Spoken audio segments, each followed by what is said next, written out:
مناقب اہل بیت ایک کتاب ہے آغا سید فقیہ کرمانی کی. اپنی کتاب میں لکھتے ہیں کہ یزد میں دو بھائی رہا. ایران کا ایک شہر ہے یزد. ہمارے کچھ مراجع بھی گزرے جن کا نام تھا یزدی, وہ اسی شہر سے تھے. یزد میں وہ دو بھائی رہا کرتے تھے, ایک بہت دیندار اور ایک فاسق تھا. وہاں ایک قافلہ بنا کہ مولا رضا کی زیارت پر جاتے مشہد.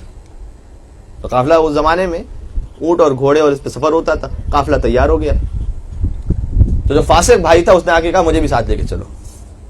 کہا جی نہیں. انہوں نے کہا نہیں, ہم آپ کو ساتھ نہیں لے سکتے, اسے کہ تم زائروں کو اور عزاداروں کو ڈسٹرب کرو گے. اس نے کہا نہیں.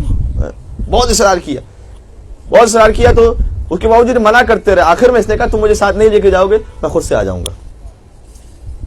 وہ خود سے زبردستی قافلے میں جوائن ہو گیا. وہ اپنی سواری پر چل رہا تھا اور حسب عادت اس نے یہ کیا, اگرچہ کہ جب چلا تھا تو بہت وعدے وعید کر کے چلا تھا کہ میں مولا کا زائر بن کے سفر کروں گا, میں کسی زائر کو اذیت نہیں دوں گا. لیکن راستے میں اس کی پرانی عادت کی بنیاد پر پورا قافلہ اس سے پریشان ہو گیا, یہاں تک کچھ لوگوں نے بد دعائیں بھی دی اسے. اور پھر ہوا یہ کہ راستے ہی میں اس کی طبیعت خراب ہوئی اور اس کا انتقال ہو گیا. اور اس دیندار بھائی نے غسل و کفن دیا. مشہد کے قریب پہنچ چکے تھے. اس نے سوچا کہ غسل کفن نماز جنازہ تو ہو گئی ہے, لیکن میں دفن اسے مشہد میں کر دوں گا. مشہد میں لے کے داخل ہوئے, دفن کر دیا مشہد میں. کچھ دنوں بعد خواب میں دیکھا بھائی کو. ایکسپیکٹڈ یہ تھا کہ بھائی کوئی جہنم میں ہوگا, کہیں عذاب میں ہوگا, کہیں آنکھ کے درمیان ہوگا. دیکھا نہیں جناب, بہترین جنت میں. دیکھیں, مس انٹرپریٹ نہیں کیجیے گا مجھے بعض باتوں میں, اس لیے کہ بس اوقات لوگ آدھا واقعہ لیتے ہیں اور آدھا چھوڑ دیتے ہیں. یعنی نماز کی اہمیت, روزے کی اہمیت, حج کی اہمیت, خمس کی اہمیت, یہ سب اپنے مقام پر. یہ وہ ہیں کہ جو اسلام کے ستون ہیں, اس میں کوئی شک نہیں. لیکن ان سب چیزوں کو جن شرط کی بنیاد پر قبول ہونا ہے, وہ شرط کیا ہے؟ اور سوال ہے اس کی جانب میں نشاندہی کر رہا ہوں, ورنہ یہ سب چیزیں ہیں. 8ویں امام کی حدیث ہے کہ دیکھو, ہماری محبت پر بھروسہ کرتے ہوئے عمل کو نہ چھوڑنا, اور عمل پر بھروسہ کرتے ہوئے ہماری محبت کو نہ چھوڑنا. اس لیے کہ یہ دونوں ایک دوسرے کے بغیر قبول نہیں ہونے والے. اب اس نے دیکھا جنت میں وجہ کیا تھی, ان مجلسوں میں کس سے واسطہ دینا ہے, غور فرمائیے ذرا. اس نے کہا بھائی تم تو شاید عذاب میں ہونے چاہیے, یہ کیوں تم جنت میں ہو؟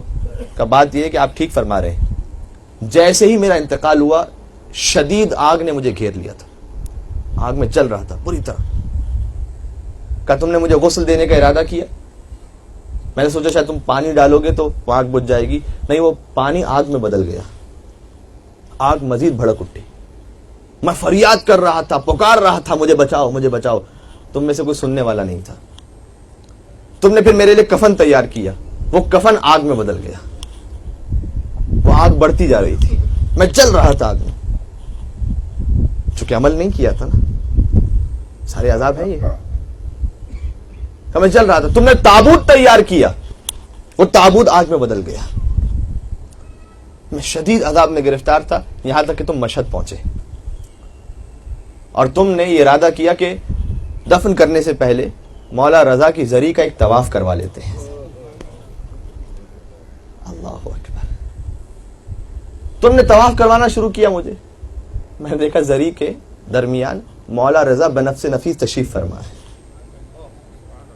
اور میں نے دیکھا ایک بزرگ ہستی ہیں حضرت خضر علیہ السلام, جو مولا رضا کی زیارت پر آئے ہوئے. ان بزرگ نے مجھے کہا کہ دیکھو, یہ جو تمہارا عذاب دور ہوا ہے, جیسے تم مشہد میں پہنچے اور زری کے صدقے میں عذاب دور ہو چکا تھا, کہ یہ جو عذاب دور ہوا ہے یہ وقتی ہے خالی, اس لیے کہ جیسے ہی تم باہر نکلو گے یہ عذاب پھر شروع ہو جائے گا. تو میں نے اس بزرگ سے کہا کہ میں کیا کروں پھر؟ کہا مولا رضا سے کہو تمہاری شفاعت کرے, مولا رضا سے فریاد کرو. کہا میں نے مولا رضا کو دیکھا, میں نے کہا اے مولا رضا میری شفاعت کیجیے گا. مولا نے سر نہ اٹھایا, جواب نہیں دیا مجھے مولا نے. خدا نہ کرے کبھی وہ منزل آئے. ایک چکر پورا ہو گیا. اس بزرگ نے کہا تو مولا رضا کو پکارتے کیوں نہیں؟ میں نے کہا میں پکارتا ہوں, مولا جواب نہیں دیتے. کب پھر پکار کے دیکھو. میں نے پھر پکارا, مولا رضا میری مدد کیجیے. مولا نے جواب نہیں دیا. تیسرا چکر ہوا. اس بزرگ نے کہا کہ دیکھو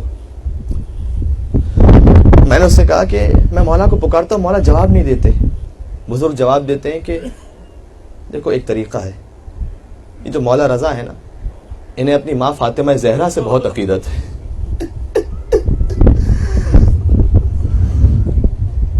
تو مولا کو ان کی ماں فاطمہ زہرا کا واسطہ دو.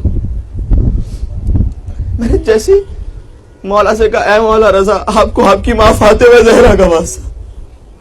وہ شخص کہتا ہے کہ مولا نے اپنی نگاہیں بلند کی، میں نے دیکھا مولا کی آنکھیں سرخ تھی اور آنکھوں سے آنسو جاری تھے.